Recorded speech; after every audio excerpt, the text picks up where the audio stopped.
So part of my goal, I have a lot of goals, but part of the goal for me in self-love is acknowledging every part of myself, especially the parts that I've felt shameful for. And I have felt shame within me because the parts that I feel shameful or have felt shameful for are the parts that need love the most. So this morning I had this dream. Oh my gosh, my dreams have been big teachers for me recently. And my ex and I were in this dream, and nothing romantic happened or anything like that, but it really brought me back to like the amazing times that we had together. You know, I have talked about this, and I've talked about how we were dating for 3 years, and then he broke up with me over text message, and it was a relationship that was just snatched out of thin air. Like, it was just poof, gone. And that was a really hard time in my life. It was a time where I believe I hit my rock bottom. I hope that was my rock bottom. And I felt so distrustful in the world and in the universe and in other people. I couldn't trust anything that anybody was telling me because this person who I was closest with was telling me that we were gonna get married and have babies and live a long life together, and then all of a sudden that's just kind of snatched out of my hands. And I still do not know why. I still don't know why. So it's been a very interesting process. It ended when I was 19, and I think there was a lot of confusion. I think I was holding on to the idea of like, I still don't know why, I still don't know why. And yeah, I'm coming to terms with that. If I was meant to know, I would find out by now. And chances are it probably wouldn't help me to feel any better if I did know. And it doesn't matter why it happened. It just kind of matters that it did happen. And I am really glad that it happened. And however the heck it happened is how it happened. It was not an easy time for little Lizzie at all. It was probably the most challenging time of her life. And she was so lost and so confused and so lonely. And she felt very worthless. And it's like, if this person who's so close to you doesn't have the decency to even tell you or tell you why, like, what kind of person does that make me, you know? And it's like, yeah, this is not a reflection of me, how it happened, you know? And it really doesn't matter. And to be honest, I think this is the right word, a tenacious person, that it would be hard to break up with me at that time, especially. If it was like in real life and I had like an option or something like that, whatever. But what I failed to mention is that there have been things that I have done. I'm not perfect. I was not perfect in that relationship. I was a baby. It was from the ages of 16 to 19, and I made my fair share of mistakes.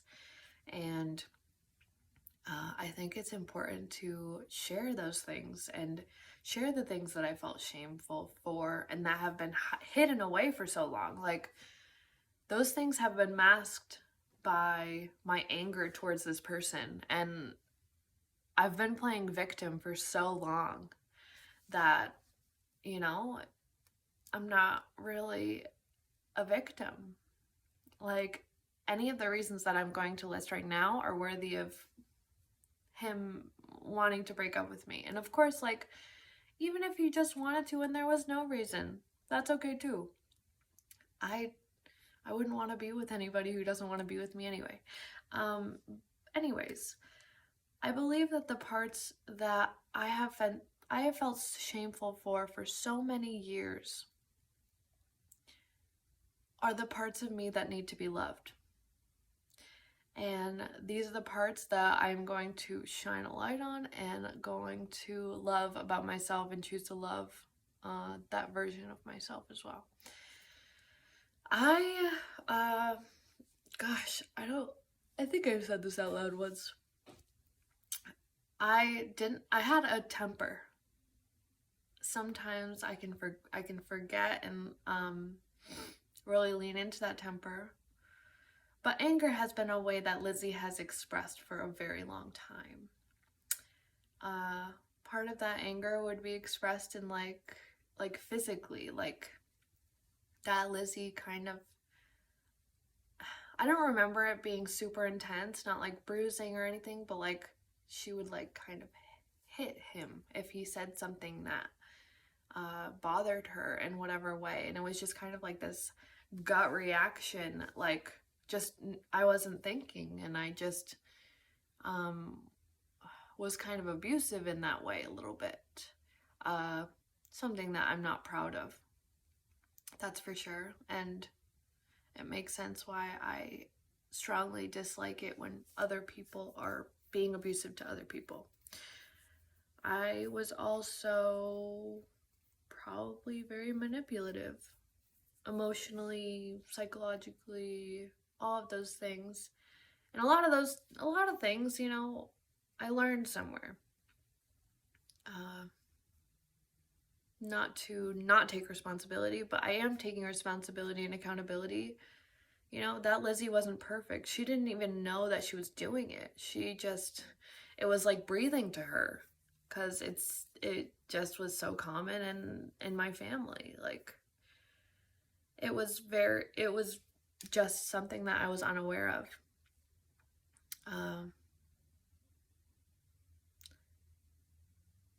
There was something that kind of was a red flag for me with him, though, was that he wouldn't let me touch his phone. He wouldn't let me near his phone. And there's always a part of me that's like, well, maybe the reason that he dumped me was because he was cheating on me, or he wanted to be with someone else, you know.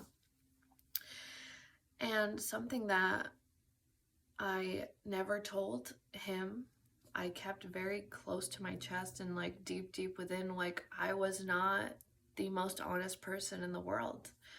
A lot of the distrust that I had was also distrust within me, because I couldn't trust myself to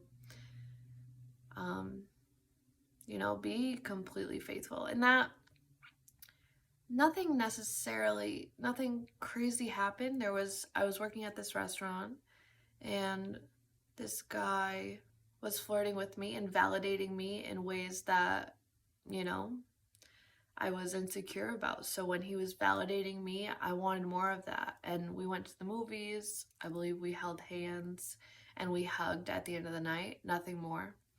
But the deceitful, lying part of that, of course, doing those things without him knowing about it, or at least knowing beforehand that I was going to do that, you know, it was a breach of our relationship and a breach of our contract, if you will.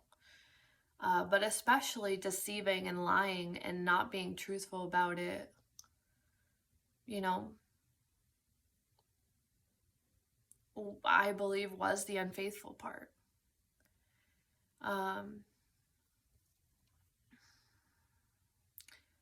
And I wasn't perfect. I wasn't perfect. I was a baby. I was a child. I didn't know what I was doing.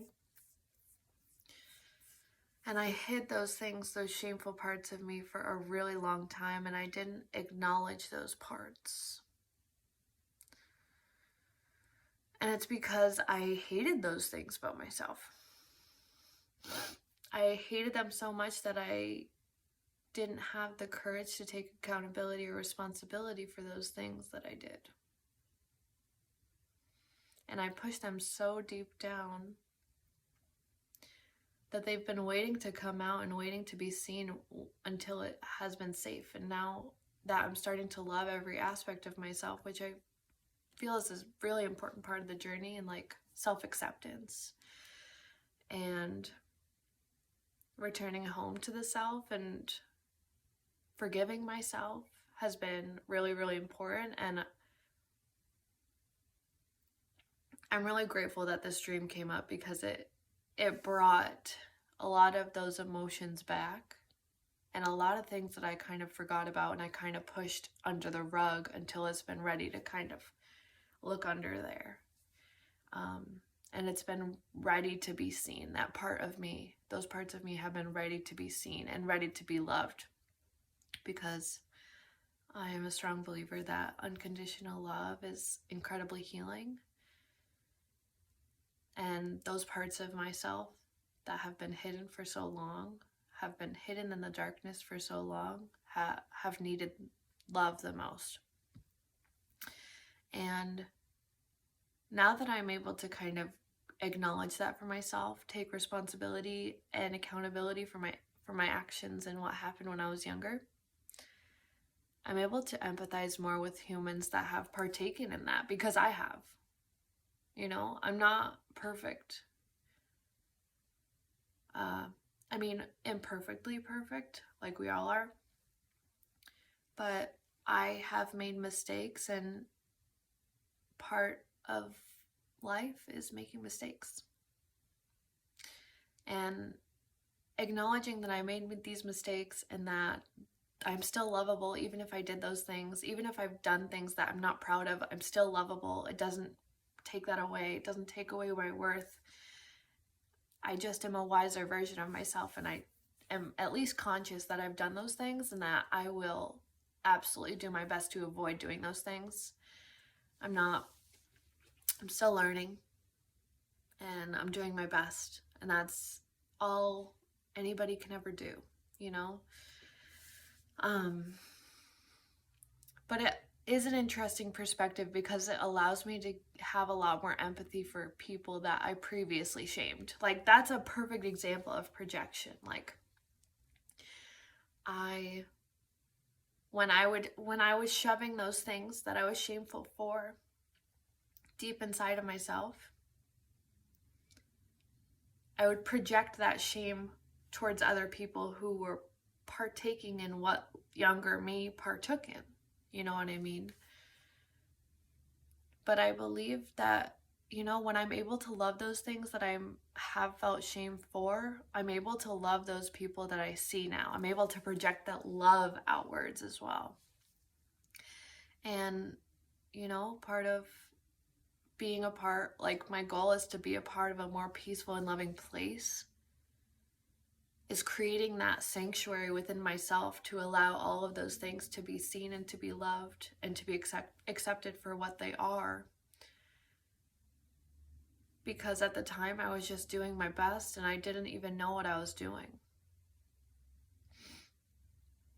I had no idea. I was completely unaware, and honestly, a lot of times, like, that's what people are doing if they're doing things that we may not necessarily agree with. Maybe they're just unaware of it.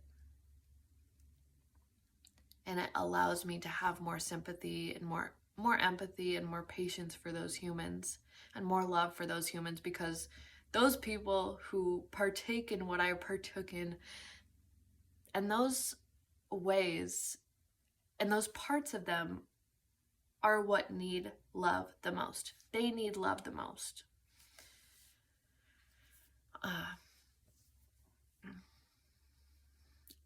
It's a really good example that, like, everything starts within. And I wanted to share this. And also, if any of you relate to any of this, like, you're still lovable and you're still worthy, just as you were before or after it happened. Like, we all make mistakes, and that's part of life. We're all doing our best in reality. Like, we're all doing our best, and our best varies from moment to moment. But there's nothing that I or you could do that makes you unworthy of love and unworthy of acceptance and your love and other people's love. Everybody makes mistakes. And forgiveness is really important. And you deserve it. And I deserve it. I love you all so much.